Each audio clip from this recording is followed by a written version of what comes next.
Gente, como eu disse no comecinho, né? Hoje é dia de Santa Luzia, padroeiro dos olhos, né? Só quem tem um probleminha nos olhos aí é tão devoto de Santa Luzia.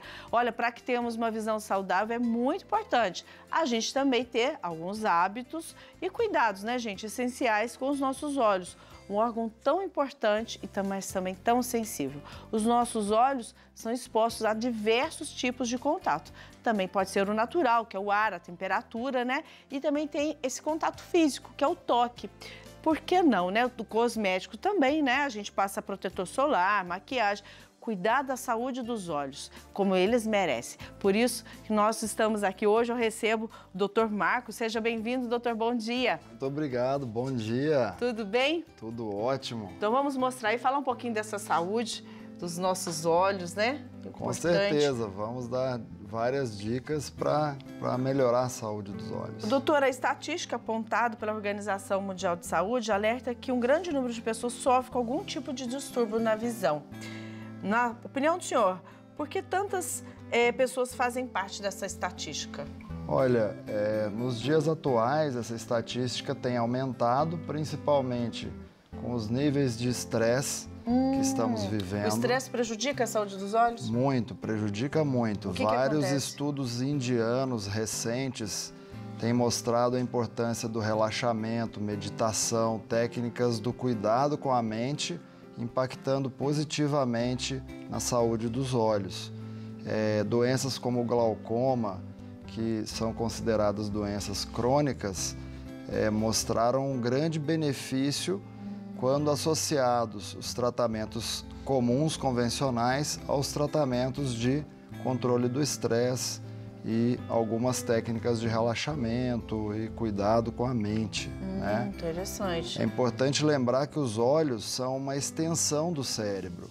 Então, antigamente a gente valorizava pouco, os pacientes perguntavam: mas será que eu estou meio nervosa, minha pressão do olho subiu? E a gente não tinha tanta evidência científica provando que o estresse pode impactar negativamente essas doenças. Olha que interessante, ou seja, a qualidade de vida, tudo que o indivíduo faz afeta os olhos, obviamente. O corpo inteiro, né, gente? Mas é que a gente sempre deixa de lado, né? Até a hora que o órgão grita e pede ajuda, né? Exatamente. É aí que tá, né? É muito comum você ver falar: eu fiquei nervoso, minha vista escureceu, não vi mais nada. Né? Quando você está numa situação de estresse extremo, então isso é totalmente ligado. E quais são as queixas mais relatadas pelos pacientes no consultório? Nos dias de hoje, aumentaram muito as queixas relacionadas ao desconforto nos olhos, ligado ao olho seco e às queixas da superfície ocular. Coisas interessantes que antigamente eram queixas mais de pacientes idosos, hoje a gente está vendo em jovens e até mesmo em crianças. Eu tenho tratado muita criança com síndrome do olho seco, muito ligado também à exposição excessiva aos eletrônicos, né? Celulares, tablets e até mesmo a carga de leitura e informação que essas crianças estão recebendo. Né? Antigamente o nível tinha uma quantidade, era distribuído, né? A criança estudava um período, brincava na rua, no campo, né? Hoje em dia é tudo ligado às plataformas digitais, né? Existem isso. Doutor, o senhor trouxe aqui algumas dicas, né? Algumas explicações que eu queria pra gente falar. Pessoa que tá com, o senhor falou do olho seco. A pessoa vai na farmácia e já se automedica comprando um colírio. Pode fazer isso? Nunca deve ser feito isso. Né? O brasileiro tem um hábito de automedicação muito grande. E, infelizmente, aqui no nosso país, a gente tem uma facilidade de adquirir medicamentos sem receita médica. E você, com essa atitude, você pode retardar a sua visita ao médico e acabar deixando a doença ficar mais grave, porque você deu uma tapeada, entre aspas. Você usou um paliativo sem orientação médica. E mascarou o que poderia ter visto, né? Sim. Doutor, olha só, vamos lá, gente, com algumas orientações, mitos, né, que a gente às vezes considera. Por exemplo, evite coçar os olhos. Isso é importantíssimo, porque tem algumas doenças de córnea, como o ceratocone e as doenças do endotélio, que é a parte interna da córnea, elas sofrem muito e podem progredir rapidamente com o hábito de coçar. A córnea é essa parte da frente do olho, ó, que é como se fosse o vidro do relógio, a parte bem da frente do olho. Então, quando o pessoal fala, transplante de córnea, é disso aqui que nós estamos falando. Aí, quando fala transplante, é colocar uma outra? O transplante de córnea é trocar a sua córnea velha doente por uma córnea nova, né, que é doada por uma pessoa. E existem agora estudos com córneas sintéticas, mas o ato de coçar, que é a sua pergunta, afeta diretamente a córnea, podendo causar deformações na córnea e também perda das células que protegem a parte interna dela.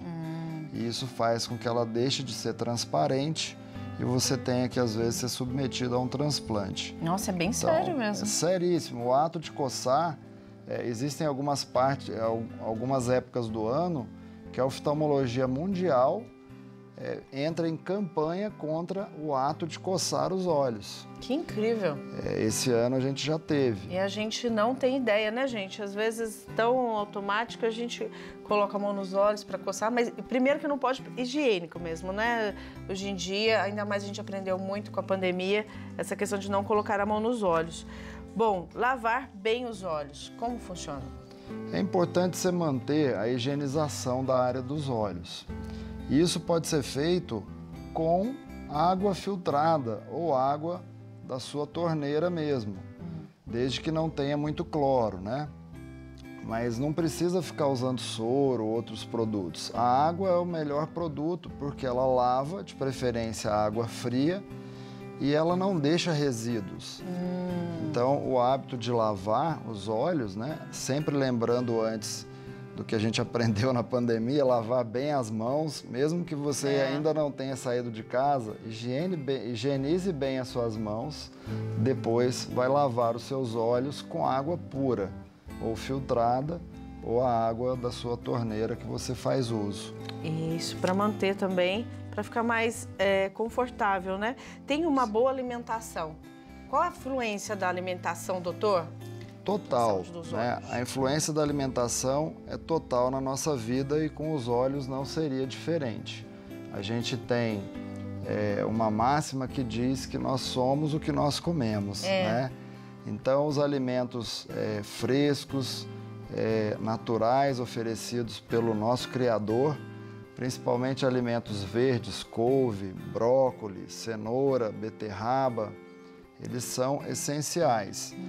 E também o principal componente da retina, por exemplo, que é a luteína, que está nesses vegetais, vai te dar uma saúde ocular prolongada e evitar os desgastes naturais, a oxidação das estruturas internas da retina. Interessante. Tá vendo, gente? Então, comer comida de verdade para a gente cuidar da nossa saúde, especialmente hoje dos olhos. E o pessoal que fala, piscar com frequência, tá acontecendo alguma coisa. Também tem gente que fala que precisa ficar piscando para exercitar. Existem muitos mitos com isso também, doutor? Sim, eu achei interessante essa figurinha que a pessoa tá piscando com tanta força aqui, ó, que vai ficar cheia de ruga. Então, eu acho que vocês têm que piscar bastante. O ato de piscar, ele lubrifica os olhos e ele também tira a sujeira do olho. Ele fecha como se fosse um zíper. Tem gente que acha que a pálpebra fecha como se fosse uma guilhotina. E não, ela fecha como se fosse um zíper, de fora para dentro. Então isso leva a sujeira, tanto externa, da poeira ou a secreção que os olhos produzam, daqui para a área do cantinho do nariz. Aqui assim? É assim, ó. Aqui, quando você pisca, né, a pálpebra tá aqui, ó. Tá. Aqui tá o seu nariz, certo? Então, toda a secreção e sujeira é empurrada da parte temporal, que é aqui, ó, desse lado, para a parte nasal, que é esse cantinho. Então, ela vem varrendo toda a sujeira de lá para cá, como se fosse um zíper fechando. Aqui nesse cantinho tem um ralo.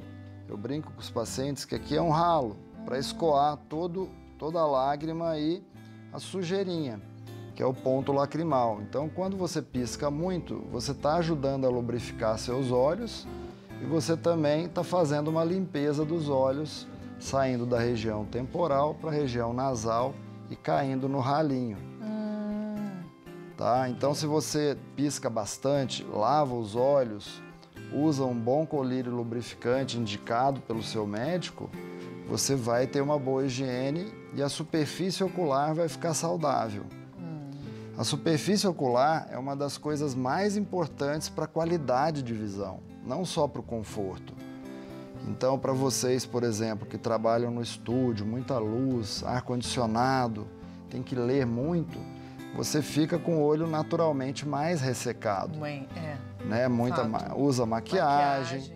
Então, é interessante conversar com o seu médico, procurar um bom colírio lubrificante para deixar os seus olhos bem hidratados. E o hábito de piscar é um coadjuvante super importante. Interessante. Doutor, também quando a pessoa acorda, às vezes ela acorda com o olho bem lacrimejando, né? Ou então até mesmo com uma secreção um pouco mais do que comum, espessa, né? Como fazer essa limpeza? Vai direto para o banho? Sim. Como que o senhor acha? Quando você acorda, o ideal, antes de você ir direto para o banho, que geralmente é a água mais quente, vá ao seu lavatório, à sua pia, e lave o rosto e os olhos com água fria, bem fria, inclusive no inverno. Não é tão agradável, mas para os olhos é muito saudável, porque a água fria, ela coagula aquelas secreções e remove as secreções muito melhor do que a água do banho. A água do banho é quente, ela pode estimular mais produção de secreção mucosa, por exemplo. Lave bem os olhos com água fria antes do banho. Higienize bastante os seus olhos. Se possível, tenha um colírio lubrificante de qualidade, indicado pelo seu médico, ali na sua área, na sua região de uso diário. Aí você vai pingar olhando para o espelho. Eu tenho alguns vídeos no meu canal ensinando como se deve pingar o colírio adequadamente. E aí, depois de pingar esse lubrificante, seu olho vai estar mais hidratado, mais confortável.